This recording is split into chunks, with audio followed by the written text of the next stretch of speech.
ये उसकी उदारता है, ये उसकी करुणा है। और बिना करुणा के कोई नहीं बैठ सकता।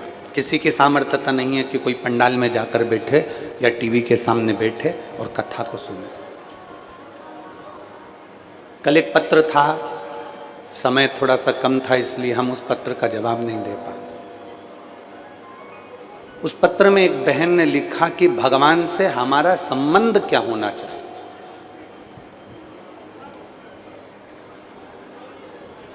हम भगवान से कौन सा संबंध रखें?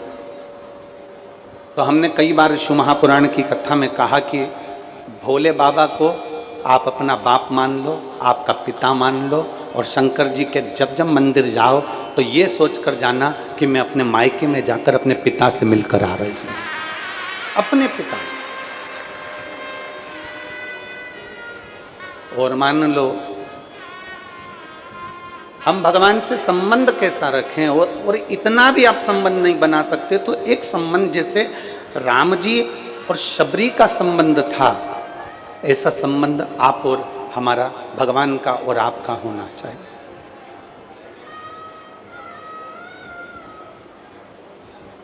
शबरी का और राम जी का संबंध कैसा था? शबरी को गुरुजी ने कह दिया था कि भगवान आएंगे। शबरी को गुरुजी ने कह दिया था कि राम आएंगे।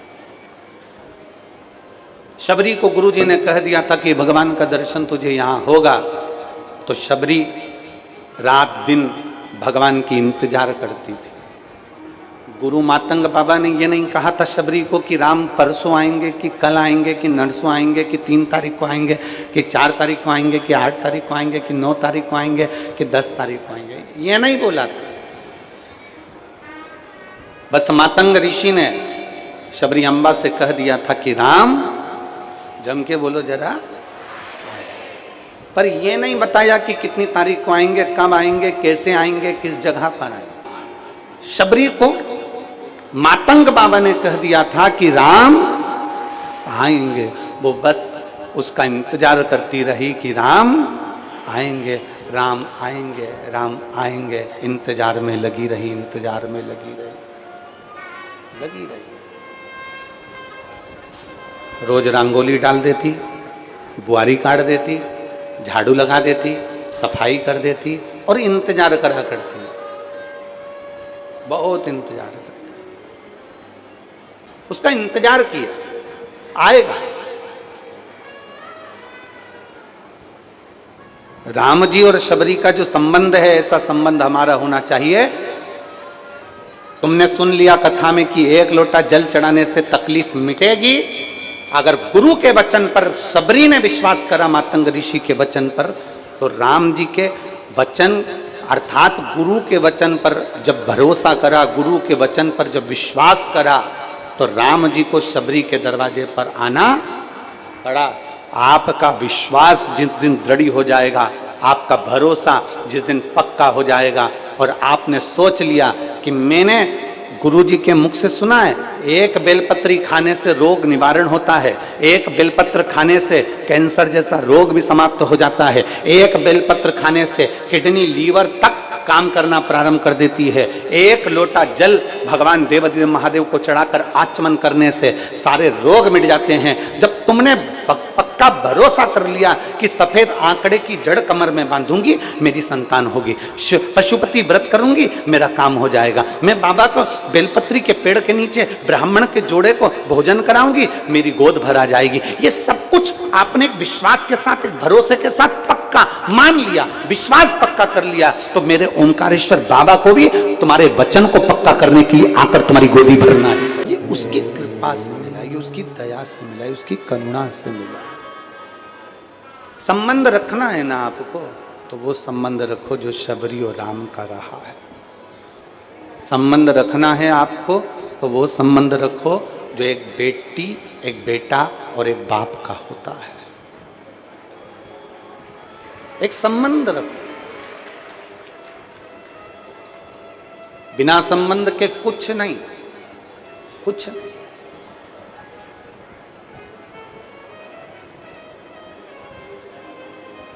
शंकर जी के मंदिर में पार्वती माता जरूर होती है।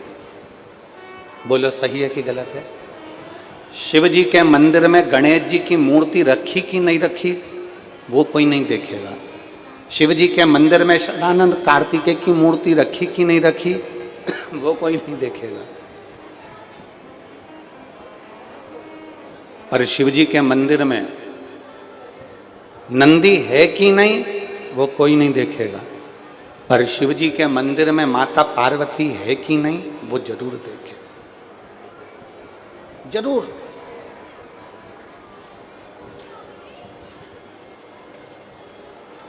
यहां परली बैजनाथ वाले सोमानी जी यजमान पद ग्रहण करे हैं, बैठे होंगे। कहाँ बैठे हैं? आगे बैठे होंगे। हाँ, ये बैठे हैं। ये परली बैजनाथ वाले सोमानी जी हैं, जिनके पिताजी ने सीहोर में कुबेरेश्वर धाम पर कथा करवाई थी ऑनलाइन। तब उन्होंने संकल्प लिया था कि 12 ज्योतिर्लिंग में जब जब कथा हो तो बाबा ऐसी कृपा करे कि हम भी यजमान पद ग्रहण करें। उज्जैन, फिर ओमकारेश्वर, ऐसी कृपा बनी हुई है कि, और इसमें से कई ऐसे यजमान हैं जो उज्जैन में भी बने, फिर यहाँ पर भी बने।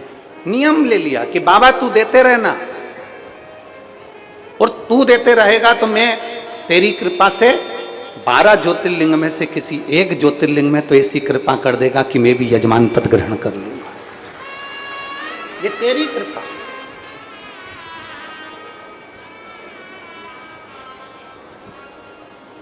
शिव मंदिर में गणेश जी हैं कि नहीं पता नहीं। शिव मंदिर में कार्तिकेय हैं कि नहीं पता नहीं। शिव मंदिर में नंदी है कि नहीं पता नहीं। पर शिव मंदिर में माता पार्वती का होना जरूरी है। क्यों पार्वती का होना क्यों जरूरी है? एक बार भगवान देवादिदेव महादेव से माता पार्वती जी ने पूछ लिया था, नाथ आप जहां रहते हो तो मुझे रहना क्यों जरूरी है? आपके शिवालय में मेरा होना क्यों जरूरी है? माता पार्वती जी ने शिव जी से प्रश्न किया।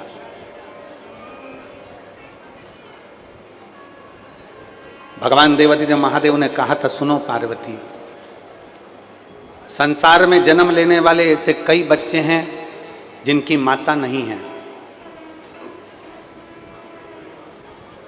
संसार में जन्म लेने वाले ऐसे कई बच्चे हैं जिनके पिता नहीं हैं। संसार में जन्म लेने वाले ऐसे कई हैं जो एक अवस्था के अनुकूल धीरे धीरे धीरे धीरे जिनकी माता चली जाती है, पिता चले जाते हैं और वो अकेला अकेली वो रह जाता है।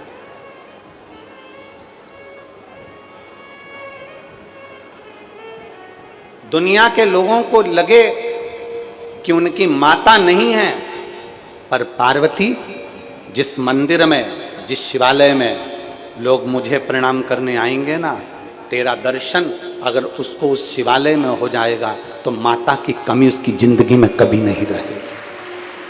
माता की कमी कभी जिंदगी में नहीं रहेगी। और सुन पार्वती, मैं विश्वास हूं, तू श्रद्धा है।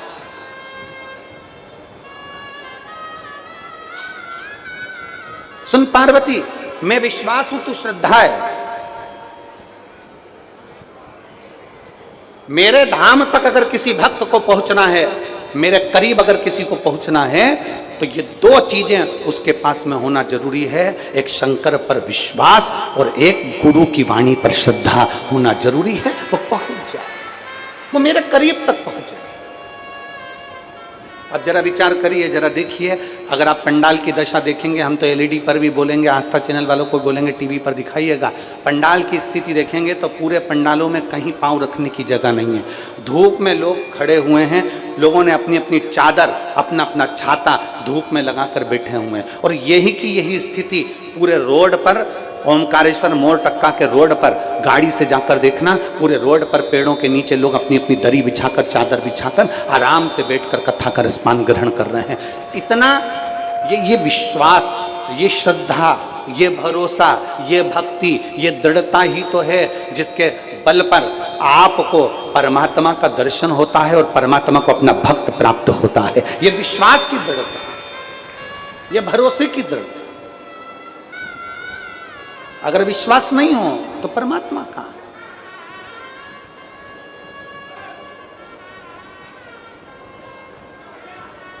और मैंने आंगन नहीं बुआरा, कैसे आएंगे प्रभु, अब तक गंदा पड़ा है द्वारा, कैसे आएंगे प्रभु, कैसे आएंगे प्रभु, कैसे आएंगे प्रभु, कैसे आएंगे भगवान, कैसे आएंगे प्रभु, अब तक गंदा पड़ा है द्वारा, कैसे आएंगे। हमारे रोज घर की झाड़ू लगाते हो, रोज घर का पोछा लगाते हो, रोज घर को साफ करते हो, रोज घर को क्लीन करते हो, तो निवेदन है रोज 1 बजे या 2 बजे जो शिव महापुराण की कथा आपको सुनने को मिले उसको सुनो, जिससे ये दिल में भी पोछा लगता रहे, ये मन भी क्लीन होता रहे, ये मन भी साफ होता रहे। जरूरी है, उसका साफ होना जरूरी। जिस पवित्र भूमि पर मार्कंडे बाबा ने धर्मराज युधिष्ठिर को शिव महापुराण की कथा का वाचन किया, स्कंद पुराण का रेवा खंड मार्कंडे बाबा श्रवण करा रहे हैं धर्मराज युधिष्ठिर को। मार्कंडे बाबा श्रवण करा रहे हैं धर्मराज युधिष्ठिर को कि शंकर कैसे प्रकट हुए, शिव कैसे आए, शंकर कैसे आए, कैसे पहुंचे हैं।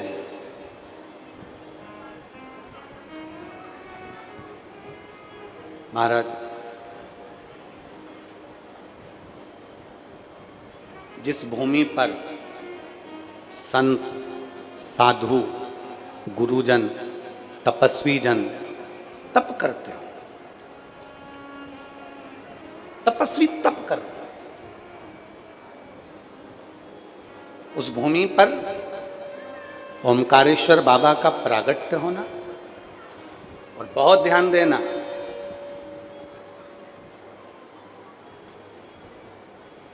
इस पवित्र भूमि पर सबसे पहले शंकर जी प्रकट हुए, उससे पहले जो पीछे तुमको ओम दिख रहा है, बोलो जम के बोलो, दिख रहा है, इस भूमि पर मेरे देवाधिदेव महादेव का शिवलिंग प्रकट हुआ, उससे पहले मेरे देवाधिदेव महादेव ने डमरू का नाद कर कर सबसे पहले ओम को प्रकट करा था, ओम अक्षर को प्रकट करा।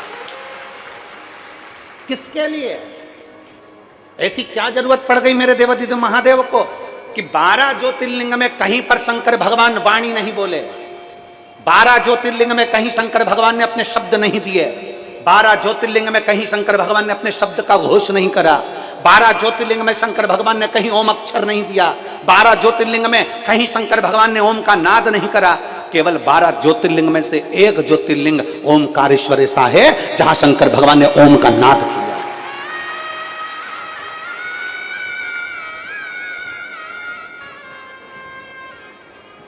काशी में भगवान शंकर ने ओम का नाद नहीं करा, उज्जैनी में शंकर भगवान ने ओम का नाद नहीं करा।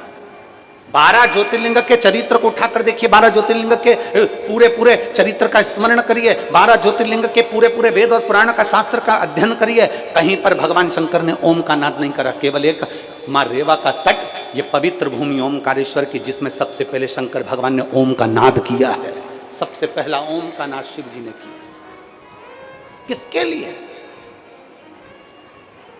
मार्कंडे ऋषि कह रहे हैं, मार्कंडे बाबा कह रहे हैं धर्मराज युधिष्ठिर से, सुनो धर्मराज,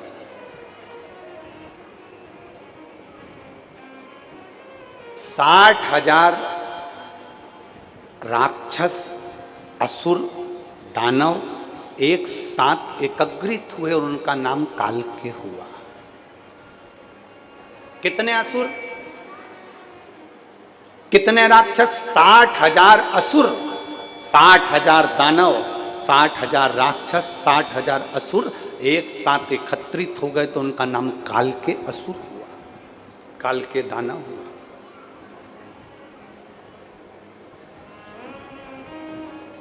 अगस्त ऋषि भगवान शंकर की भक्ति में लगे रहते थे। अगस्त बाबा तो अगस्त बाबा थे। शिव की उपासना उनकी निरंतर चलती थी। अगस्त ऋषि ने देवादिदेव महादेव के साथ में माता पार्वती का स्मरण किया, मां को याद किया। जैसे अभी हमने कथा में कहा था कि मां के रूप में माता पार्वती जी मंदिर में, देवालय में, शिवालय में बैठी, और बहुत जरूरी है।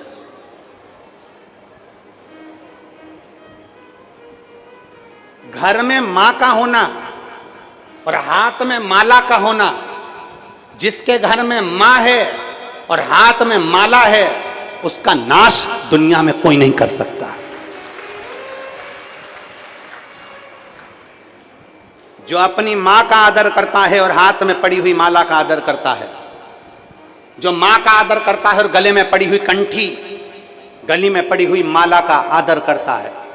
मालूम पड़े तुलसी की माला गले में पहन ली, रुद्राक्ष की माला गले में पहन ली और दुनिया की निंदा कर रहे हो, कोई मतलब नहीं। तुम्हारी कंठी पहनने से तुम्हें कोई मतलब नहीं। कंठी का मतलब क्या होता है? तुलसी की कंठी पहनते उसका मतलब क्या है? रुद्राक्ष की कंठी पहनते उसका मतलब क्या है? तुलसी की कंठी तुमने गले में धारण कर ली और कह दिया हमने गुरुजी से मंत्र लिया था इसलिए तुलसी की कंठी पहनी है, हमने मंत्र लिया था इसलिए रुद्राक्ष की कंठी पहनी है। कंठी का मतलब क्या होता है? कंठी का मतलब यह है कि हमारे कंठ से, हमारी वाणी से, हमारे शब्द से कभी भी किसी का आहित ना हो, किसी को गाली ना दी जाए, किसी का अपमान ना किया जाए, किसी को शब्द ऐसा ना कहा जाए जिससे किसी को कुछ मन में घात लगे। कंठी का मतलब है अपने कंठ को सुधार लो।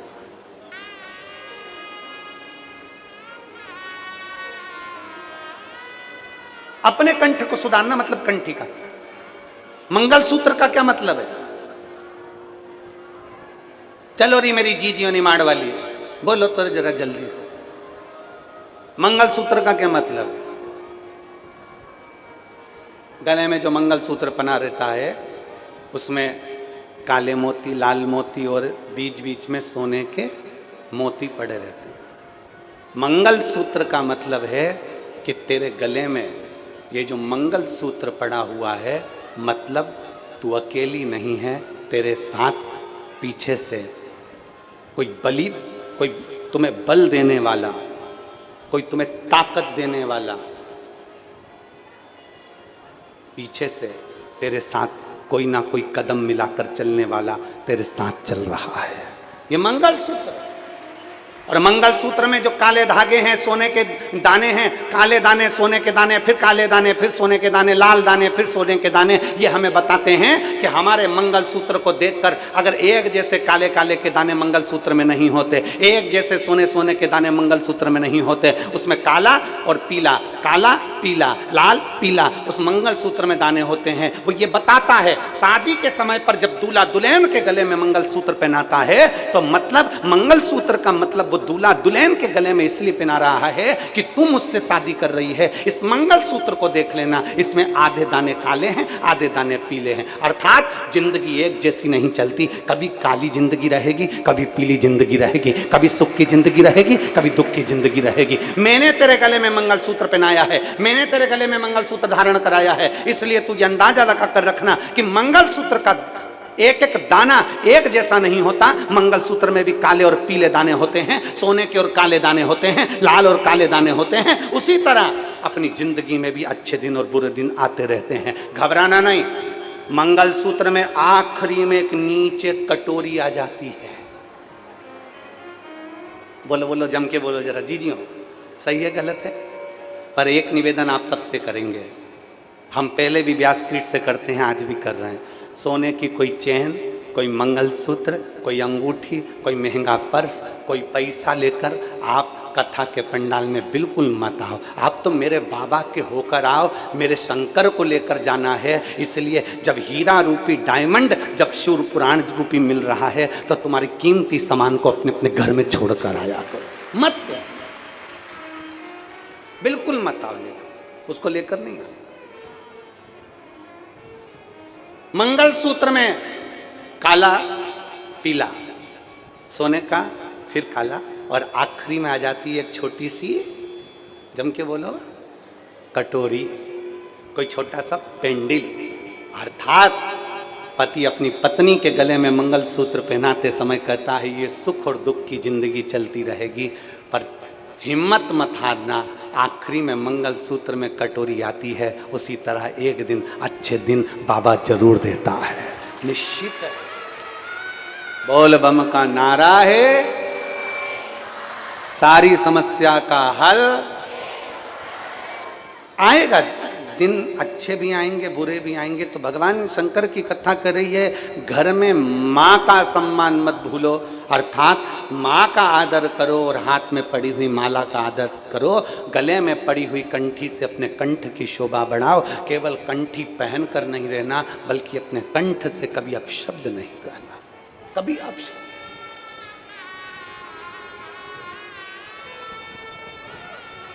ना जाने कितने कितने पुण्य हम अपनी जिंदगी के कर बैठते हैं, तब जाकर कोई अच्छा कार्य हो पाता। हम कल वो यशराज महाराज जी से कह रहे थे कि अपन जिनके यहाँ ठहरे हैं कोई सोनी परिवार में, कोई विशाल जी वगैरह सोनी जी का फार्म हाउस है, उसमें हम लोग ठहरे हुए हैं। तो हम उनसे कह रहे थे यशराज को कि कितने पुण्य वाले जीव होंगे कि हमारे एक तो ठाकुर जी की सेवा, दूसरे हमारे शंकर जी की सेवा, तीसरी हमारी माला जाप अनुष्ठान हमारे पूरे यहीं चल रहे हैं।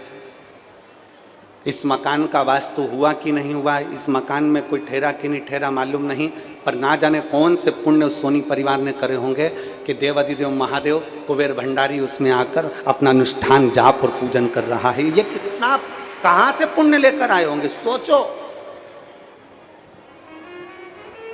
कहां से पुण्य ला।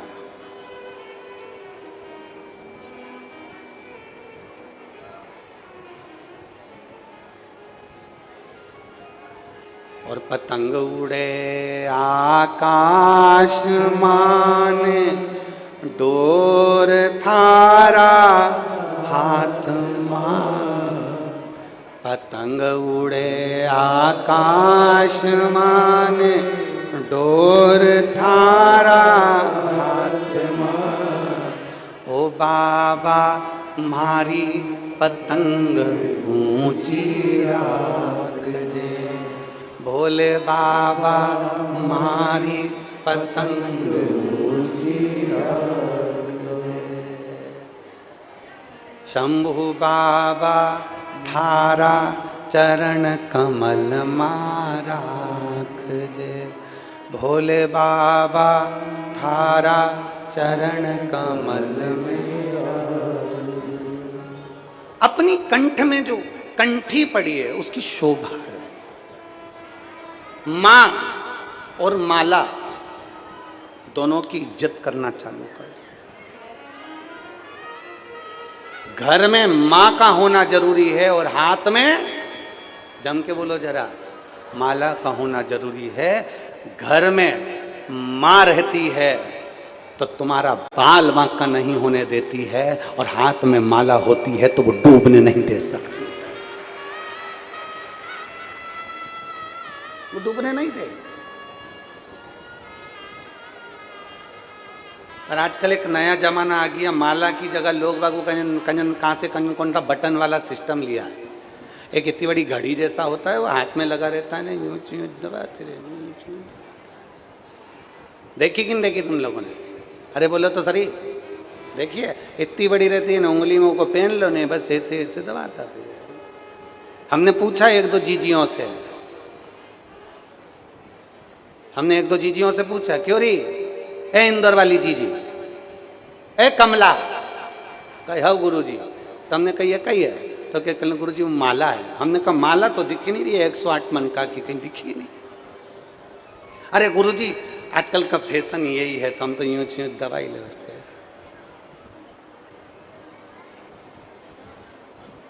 हमने भी कहा ठीक है, माला फेरते थे तो बीच में सुमेरु आता था और सुमेरु आता था तो वहां से माला को पलट लेते थे।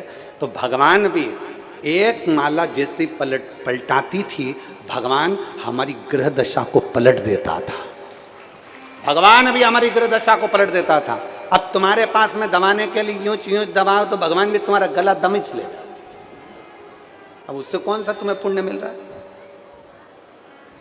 रुद्राक्ष की माला जपते थे तो हमारी इंद्रियां उसके अनुकूल रहती थी। तुलसी की माला जपते थे तो भगवान हमारी इंद्रियों को संयमित रखता था। वो बटन दबाने से कौन सी संयमता रहेगी ना। इतना भी फैशन मत लाओ जिसमें परमात्मा पीछे हट जाए और तुम्हारा फैशन आगे बढ़ जाए।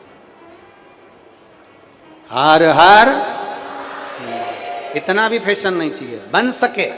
और मेरा तो हम लोग तो हमेशा शिव महापुराण के माध्यम से एक निवेदन करते आए हैं और आज आप लोगों से भी कर रहे हैं, हाथ में माला भले ना हो, हाथ में भले माला मत रखो, पर शिव महापुराण कथा कहती है अपने दिल से महादेव को दूर मत रखो, अपने करीब में रखो शिव को।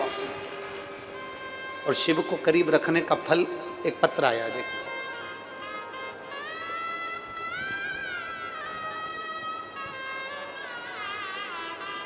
मेरा नाम सीमा यादव है, पति का नाम अशोक यादव है। मेरा मोबाइल नंबर ये है। हम ओमकारेश्वर के पास में गांव धावड़िया के निवासी हैं। कौन सा गांव है? धावड़िया, ठीक है? सही बोला है? ठीक है, तुम समझ गए ना, बस बहुत है। मेरा नाम सीमा यादव है। कहीं बैठी हो सीमा जी तो हाथ हिला सकती हैं। सीमा यादव आप ही हैं? मेरा नाम सीमा यादव है, पति का नाम अशोक यादव है। मोबाइल नंबर ये है। हम ओमकारेश्वर के पास गांव धावड़िया के निवासी हैं। बच्चे आए हैं क्या साथ में? दोनों आए हैं? लिया, दोनों को लिया।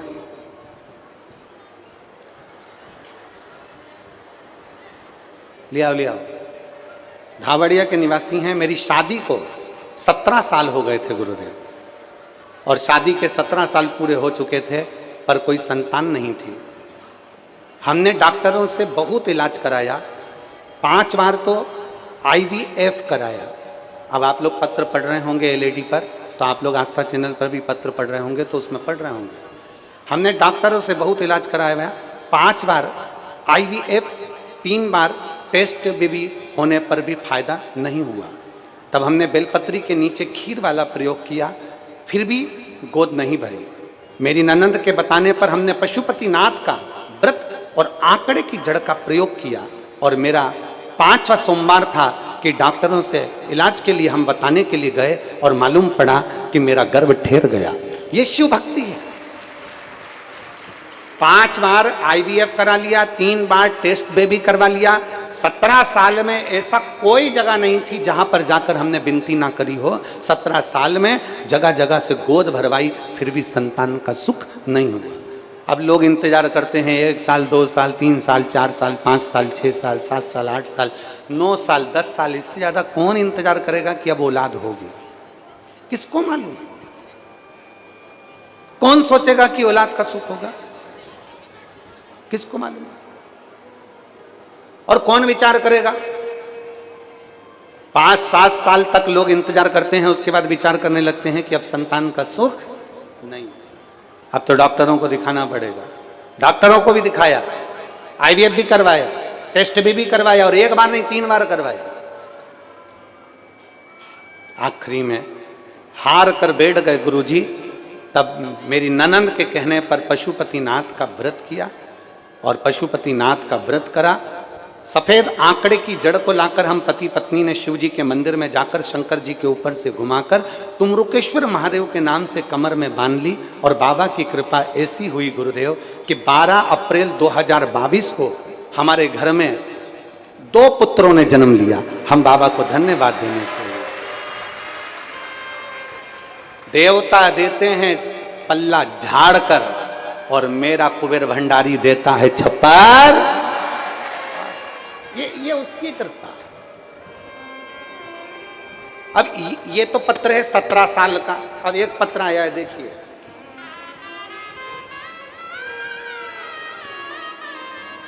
मैं सपना अशोक केवट, निवासी धामनोद, जिला धार की रहने वाली हूं। कहीं बैठी हैं? कहीं बैठी हो तो हाथ हिला सकती हैं। मैं सपना अशोक केवट, निवासी धामनोद, जिला धार की रहने वाली हूं। कहीं बैठी हो तो हाथ हिला सकती हैं। इधर बैठी हैं, हाथ हिलाओ जरा। कैमरे वाले इधर कैच करिए, देखो इधर। एक बार हाथ हिलाओ वापिस, कैमरे वालों को दिख जाओगे। लियाओ दोनों बच्चों को लियाओ। 17 साल के बाद इनके यहाँ संतान हुई, उसके लिए एक बार जोरदार ताली बजाकर दोनों पुत्रों को प्रणाम करो। भगवान को प्रणाम करो। चलो प्रणाम करो, प्रणाम करो, प्रणाम।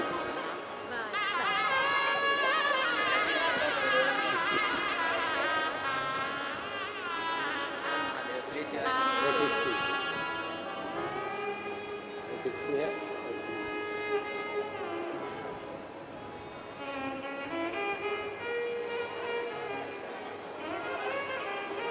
बधाई। श्री शिवाय। 17 साल के बाद देवाधिदेव महादेव ने दिए और दो दिए, ये उसकी कृपा। एक पत्र और बड़ा सुंदर है। सपना अशोक केवट, निवासी धामनोद, जिला धार की रहने वाली। बैठी हो तो हाथ हिलाइएगा। कहीं बैठी हो तो हाथ हिलाइएगा। मैं बाबा का क्या गुणगान करूं गुरुदेव। हमारी शादी को कई साल निकल गए थे। 10 साल तक तो हमने इंतजार करा औलाद के लिए, पर नहीं हुआ। 15 साल तक भी औलाद नहीं हुई। 19 साल निकल गए गुरुदेव, और 19 वर्ष तक हमारे घर में औलाद का सुख नहीं हुआ। तब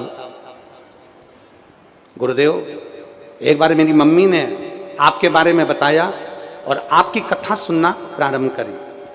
टीवी के सामने आसन लगाकर पहली बार कथा सुनी और पशुपतिनाथ का व्रत किया। हम आपको पहचानते नहीं थे, पर आपकी वाणी पर भरोसा कर कर हमने कथा सुनकर बेटमा की कथा में हम पहुंच गए। और बेटमा की कथा पंडाल में बैठकर सुनी। आप कहते हो ना कि पंडाल में बैठकर कथा सुनने से बाबा देता जरूर है। हमने बेटमा की कथा पंडाल में बैठकर सुनी, और बाबा का मैं क्या गुणगान करूं गुरुदेव। केवल 2.5 महीना निकला था और गर्भ ठहर गया। 19 वर्ष के बाद में मेरे घर में संतान की प्राप्ति हुई। मेरे घर में एक बेटे ने जन्म लिया। मैं बाबा को यहाँ धन्यवाद देने के लिए आई हूँ। कहीं बैठी हो तो हाथ हिला सकती हैं। सपना अशोक केवट, निवासी धामनोद, जिला धार की रहने वाली। लाइन अच्छी है, आप और हम सब गुनगुनाते हैं। तेरी कृपा बिना नाही एक भी लेते हैं श्वास, तेरी कृपा से बखान क्या करूं राखों के ढेर का, चपटी भगोत में खजाना हे गंगाधार मुक्ति द्वार ओमकार तू, भोले ओमकार तू, आयो शरण तिहारी शंभु तार तार। कहीं बैठी हो तो बच्चे को लेकर यहाँ आ सकती है। शिव तत्व है।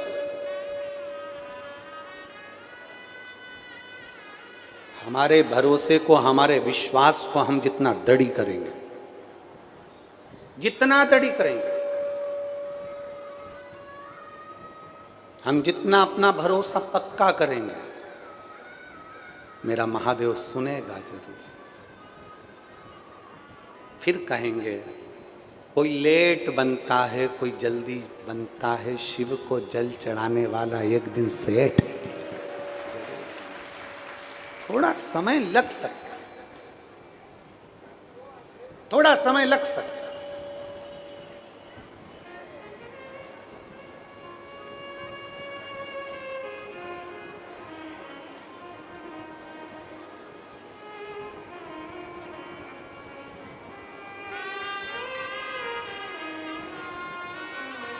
कल एक अब हम बोलेंगे ना तो तुम लोग कहोगे कि गुरुजी ऐसा बोल जाते हैं, तो कई दिनों तक विवाद चलता रहता है।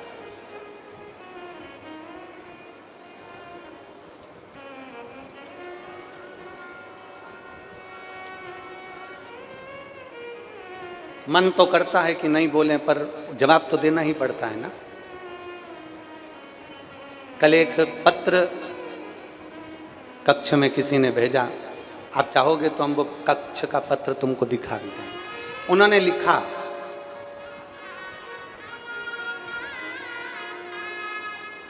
हमारी ड्यूटी तो यहीं बाबा ओमकारेश्वर के यहीं लगी रहती है।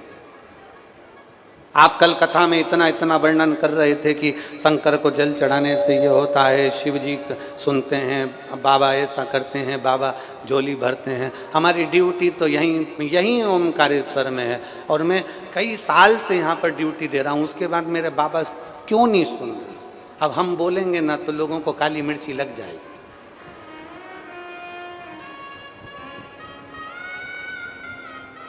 ईमानदारी से बोले ना, अभी तक तुम जो ड्यूटी कर रहे हो ना, वो सरकार की कर रहे हो। जिस दिन मेरे ओमकारेश्वर बाबा की कर लेते ना, उस दिन तो झोली भर कर ही लेकर जा। अपने कमाने का उद्देश्य छोड़कर जिस दिन शंकर को अपना बनाने का प्रयास करोगे, उस दिन मेरा महादेव तनख्वाह देना प्रारंभ करेगा। उस दिन वो देगा, और वो तनख्वाह देता है तो खाली नहीं रहती है। दुनिया की तनख्वाह में और मेरे महादेव की तनख्वाह में बहुत अंतर है। वो एक लाइन हम लोग गुनगुनाते हैं, मेरे बाबा तेरी नौकरी सबसे बढ़िया है, सबसे तेरे दरवाजे की चाकरी सबसे बढ़िया है, सबसे। जब से तेरा गुलाम हो गया, तब से मेरा भी नाम हो गया। हम उसके आश्रित। एक माँ ने लिखा, मेरे बच्चे की किडनी और लीवर दोनों बेकार हो गया। पत्र देखिए।